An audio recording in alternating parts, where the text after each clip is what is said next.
What is up, guys? It's your boy Mo. Now, today we're back doing another video. This video is a little different this time. Today we react to analog horror stories. This video is titled "The Analog Horror of iCarly.com."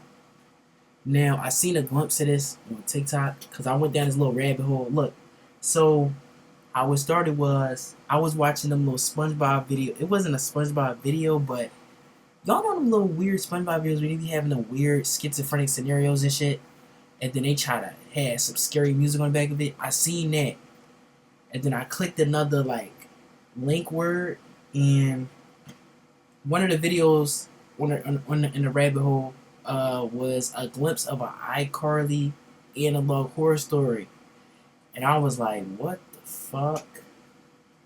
It gave me a good glimpse of it, but it wasn't the whole thing. So I looked in the comments, I found out what it was called, I searched it up on YouTube, and now I'm reacting to it with y'all tonight. You know what I'm saying? No further ado, we finna get into this video. I'm kinda excited on knowing what we are finna be watching. You know what I'm saying? So, no further ado, let's get into the video. If you were someone who grew up in the early 2000s with cable, you may remember the variety of sitcoms which would air on Nickelodeon. Yo, I just want to say down in the comment section, y'all, type the type of cable that y'all had in the 2010s. I know people that was born in 2010s definitely was watching my shit. Like, y'all niggas gotta be that old. I ain't even gonna lie. Y'all the niggas that's watching my shit. I know half of y'all that's watching my shit, bro, or a lot of y'all definitely was born before or past 2010s, bro. So y'all couldn't have missed out on much. Tell me what type of cable y'all had on the bottom. And I just want to know, like, I'm curious, like, you know what I'm saying, what type of cable did everybody have? Cause me, bro, I had Dish, bro. And then I even had Comcast, I think. Was it Comcast? I just remember we used to have them little satellites and shit. They used to have to like hook it up. We don't use satellites no more, I don't think. You know, everybody got Xfinity and shit now, but them was the best days when you really had to type a certain like number to actually get to the channel that you want to watch. Bro, I was watching Amazing Water Gumball. Bro, this is way before like I really started getting on the internet. Like, I was watching Amazing Water Gumball like every Saturday damn near. You know what I'm saying? So yeah, I don't remember. I think it was the channel number for Dish. If I still have, or I still can't remember it, it had to be 315 or something. You just had to be 315 to get to, it was either that or I also know the number to get to, Ridiculousness. Everybody used to watch that back then. Ridiculousness, Ghost Adventures, sometimes The Grudge would come on TV, your favorite horror movies, if they had a rerun, and you would just be able to record it and then watch it later. Like, all you gotta do is press a button, and you get to record your favorite show, watch that joint later after it's done, when it air. You know what I'm saying? We should finna stop wasting time Of all like these for TV this time, shows, bro. the one that comes to mind immediately for me would have to be iCarly, the series about three friends and their I was popular never a web big show. fan of Nickelodeon, I'm be real with you. However, while iCarly.com may have started as fiction, what if I told you that at one point there was a real-life version of the website which contained content that many have considered kind of creepy? In this video, I'll be showing you that content, as well as go over the analog horror hidden inside of iCarly.com. It's finna be crazy. If you go to iCarly.com today, you'll be redirected to Nickelodeon's website. However, it wasn't originally like this. Originally, the goal for iCarly.com was for users to make their own episode of iCarly by playing different minigames as segments for their show.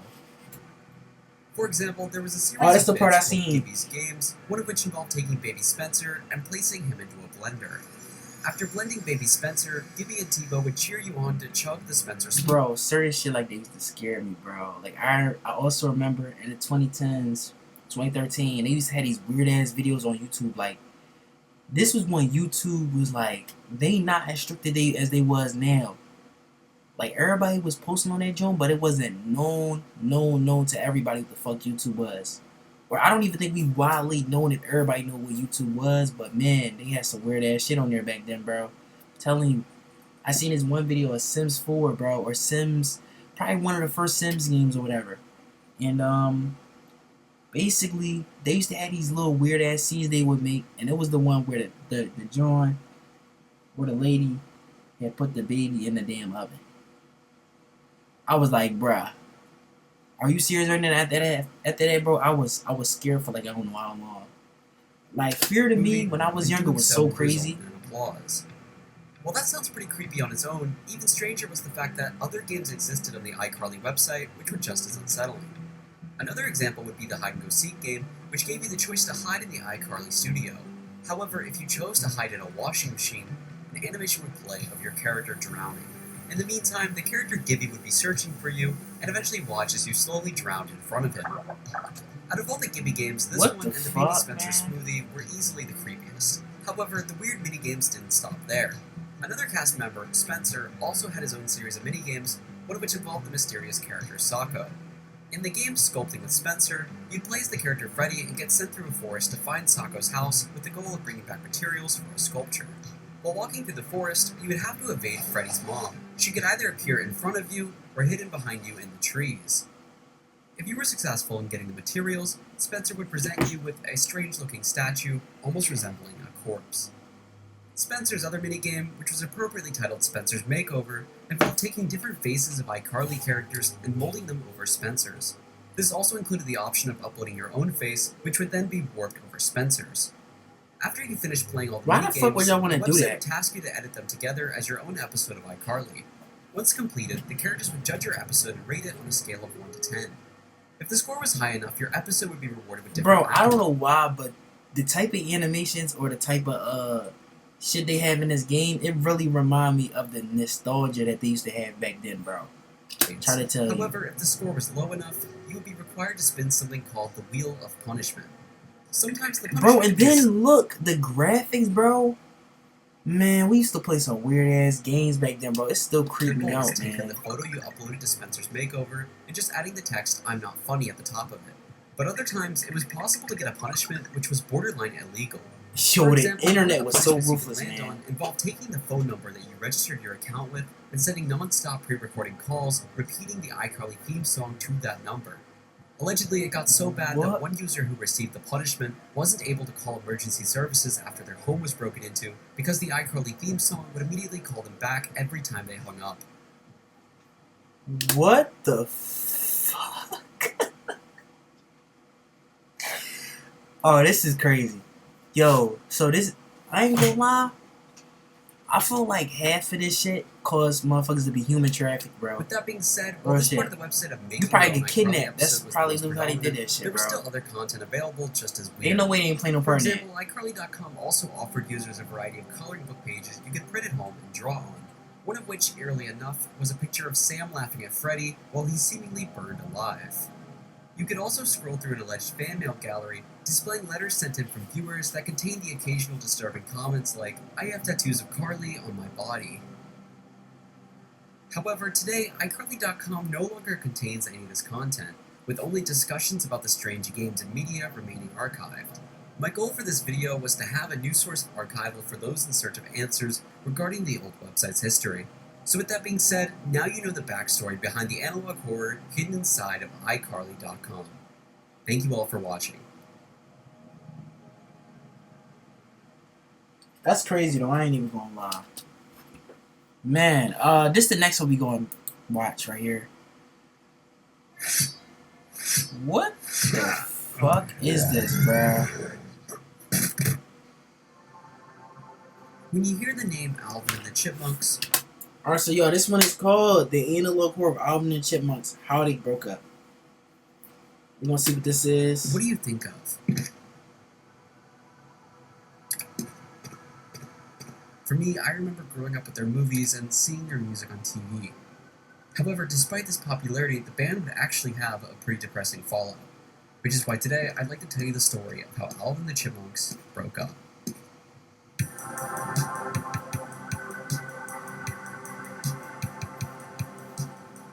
On October 9th, 2015, a post would be submitted to r/Alvin and the Chipmunks, which included the following. What happened to Alvin and the Chipmunks? I know the group broke up, but are they really done making music? As the post says, Alvin and the Chipmunks would break up sometime in 2015. However, many people still aren't aware of what led to the group's split and how it happened, all of which this video is designed to address. But first, some context. Alvin and the Chipmunks were a singing animal trio comprised of Alvin, Simon, and Theodore, led by their father, manager Dave, someone who found the Chipmunks and took them in. While this sounds like a happy story, Alvin and the Chipmunks as a band was actually pretty problematic. Starting with Dave, he had a few issues of his own. Often forcing the Chipmunks into working long hours, Dave was abusive, reckless, and even occasionally threw items at the band whenever they weren't focusing. One time Dave was so mad that he threw a beer bottle at Theodore, which broke his ribs and got him hooked on painkillers.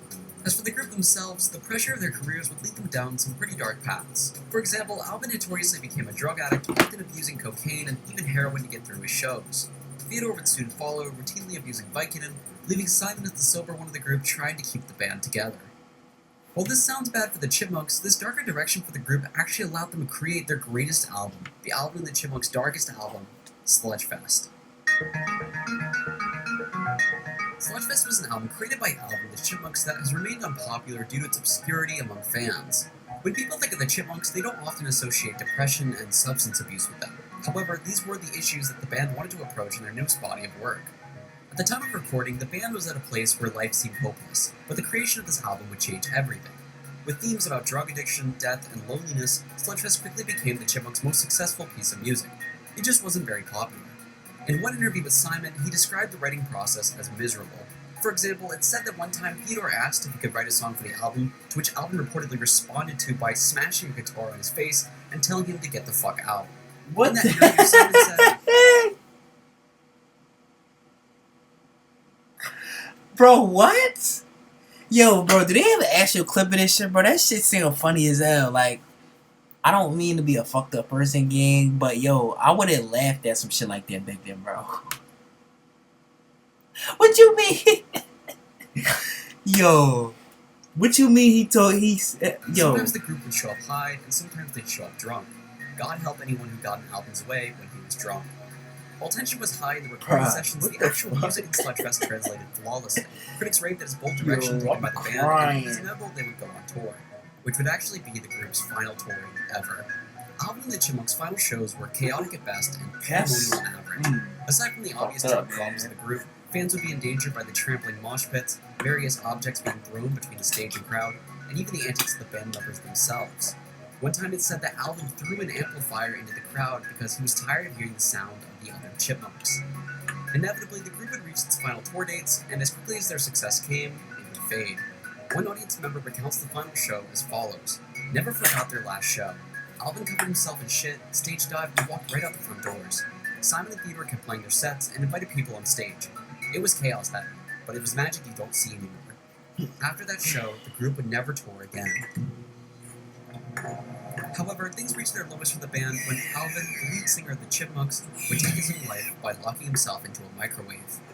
After this, Alvin and the Chipmunks Bro, officially what type of shit, like, do y'all have on the internet, bro? Like, I'm pretty sure if I would have discovered anything like this back then, bro, I would have been scared as fuck. Like, especially me being a little 8 to 4-year-old, bro. Actually, let's not even say 8, because I wasn't even that scared to see something like that when I was 8. I say like way younger, like probably 4 or 5 years old, man. And this don't seem far off the timeline, man. broke up. You can still listen to Sludgefest today, and I'll include a link to the album in the description of this video. With that being said, where is the band now? Theodore lives somewhere in the Midwestern United States. After being checked into rehab on a few different occasions, it's no telling what his condition is. Simon appears to be doing well, and continues to release solo work to grieve for the loss of his band and his brother. As for Dave, no one really knows where he is. There's a few theories, but nothing's really been confirmed. With all that being said, even though the group officially broke up in 2015, it's still Yo, I possible. also remember one other thing, gang, bro. Back then, they used to have little, like, songs that you could just put into the little... Y'all know what I'm talking about. It was songs that you like that you could put into the little chipmunk voice, and then they slap an album and the chipmunks come right on there. And then you be listening to that shit on YouTube or some shit. I remember that back then, Hear bro. new Alvin and the Chipmunks music. However, it's important to know that those people singing aren't the actual Alvin and the Chipmunks, but instead are people having their voices pitched up to resemble the original band. After Sludgefest, the group never truly made another album. And with that, now you know the story about how Alvin and the Chipmunks broke up. Thank you for watching. I guess. Guess, man. Guess, buddy. You gotta stop. But, yeah, we're gonna go to the next part. This one is called The Analog Horror of Annoying Orange. Now, growing up, Annoying Orange was definitely my favorite YouTuber to watch. Besides Fred, before I found out that nigga was gay. Actually, I'm pretty sure if you don't give a fuck, you can't really get canceled. So, yeah, I don't give a fuck. I'm not up there yet anyway. Don't care. Y'all can look back at this in the future. I don't give a fuck either. Okay? Don't give a fuck. But yeah. Them used to be my two favorite people to watch on YouTube back then. Like 2012, 2011 era. But yeah. Analog Horror of Alvin and Chipmunks. Let's get into it, man. I'm curious on what they got to say about my boy. If you grew up in the early 2010s watching YouTube, then you may remember the infamous channel, The Annoying Orange. Uploading their first video over 13 years ago. It's crazy that when we was a kid, we didn't realize how annoying this motherfucker was. Like, some of the shit that we watched too, bro. Like, it's so crazy. The character quickly grew in popularity, gaining the reputation as a family-friendly comedy channel. Like, this nigga was obnoxious. However, what if I told you that The Annoying Orange was also hiding a darker side? A side with horrifying videos and disturbing websites that come nowhere near the orange people are familiar with. In this video, I'll be showing you that unsettling media, along with telling you the story surrounding the analog horror of The Annoying Orange. I ain't gonna lie, y'all, at one point, like, I think Goosebumps had me scared of food and shit. Like, I remember this one part in Goosebumps where, the nigga had found a potato with a mouth in the garden. And, you know, that part scared the shit out of me.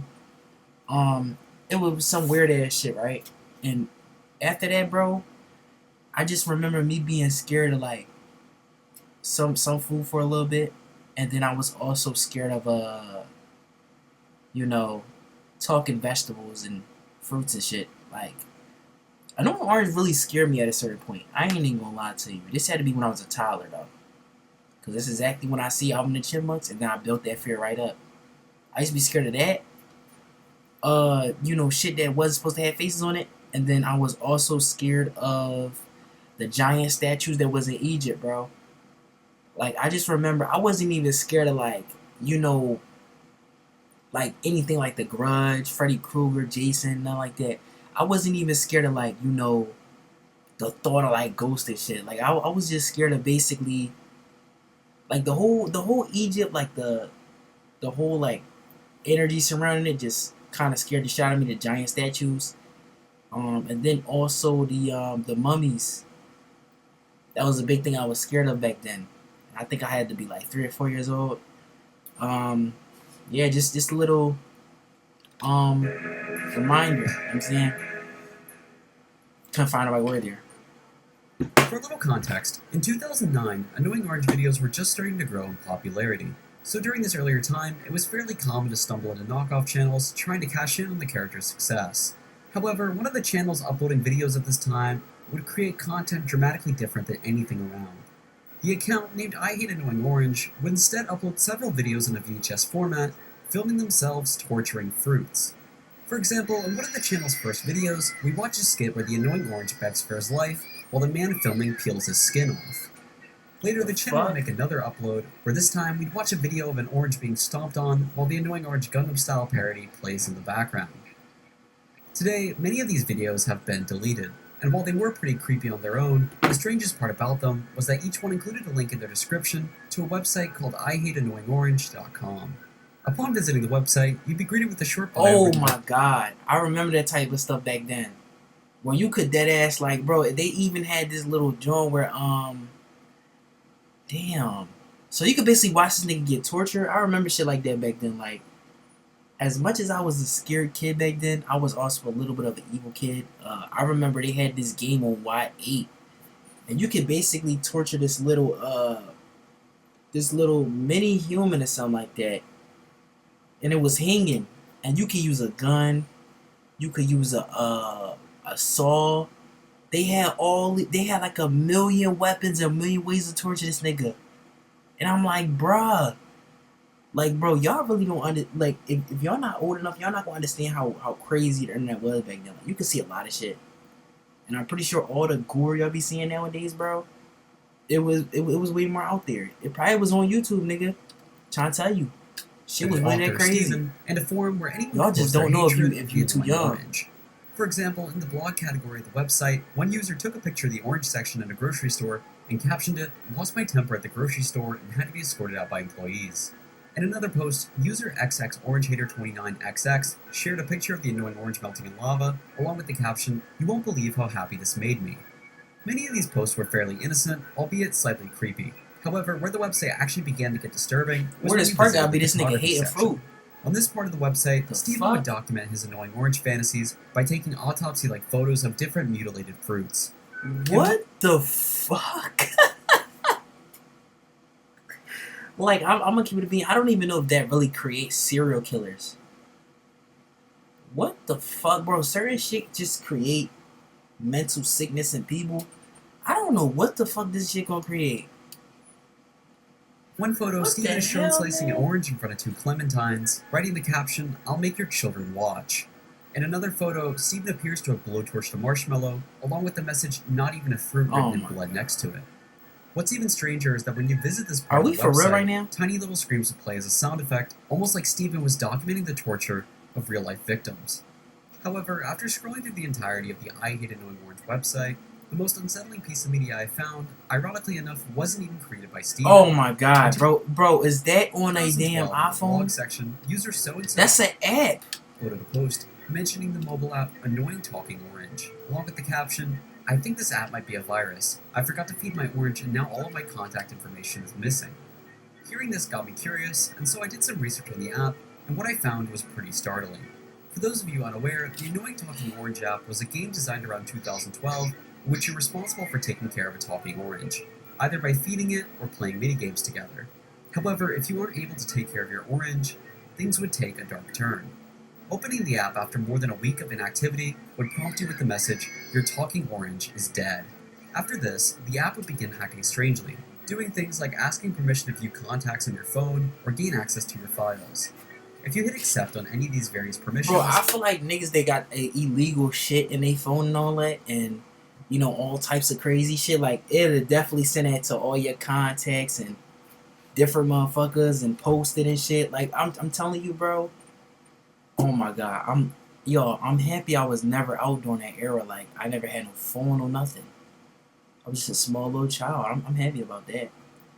Cause, bro, I can't imagine the internet back then, man. Orange would begin to infect your device. This could lead to things like That's your contacts fucking getting creepy, deleted, reading your nigga. saved photos being taken by the app. It got to the point where one user who had the Annoying Talking Orange app installed got their GPS infected, resulting in them receiving the wrong directions. Unfortunately for this user, this would happen while they were driving late at night, leading to them missing an important turn and veering off the side of a mountain. However, in my opinion, the creepiest thing Annoying Talking Orange could do was ask permission to use your location. If you hit accept, the app would go dark with nothing but the message, "Annoying Talking Orange is on its way." Today, both the Annoying Talking Orange app and the I Hate Annoying Orange YouTube channel appear to be deleted. However, despite this, the website still seems to be available, so I'll be putting it in the description for those of you curious enough to visit it. Who are the creators of Annoying Orange? Did they know about this, bro? Like, real shit, there's no fucking way. If you'd like to see a behind the scenes of this video or support the channel, I now have a join option for That's $4.99 a crazy. month. This will give you access to these extra videos, and you'll also get a credit at the end like this. So with all that being said, now you know the analog horror of the Annoying Orange. Thank you all for watching. Well, that gotta be the worst one we've watched. I ain't even gonna lie. That's worse than the Alvin and Chipmunks one. That's worse than the iCarly one. Cause somebody actually fucking died. Like this, the other joints, the other analog horrors, bro. It was just basically what was just in it was just shit that was fucking with your phone. But people was actually dying in the Annoying Orange analog horror story, nigga. That's crazy. Yeah, y'all be safe out there, you know what I'm saying? If y'all old enough to know the truth behind all this when it was around, cause nigga, I was too young, they didn't know about all this. At least like kinda let me know like what happened. Or like, if y'all know a lot of stuff, let me know in the comment section and shit. You know what I'm saying? I wouldn't mind learning something new. Like, I'm a very explorative person. Or yeah, I like to learn shit. So, anyways though, y'all stay safe out there. We out. We bipping. Actually, let's do this. We out. We dipping.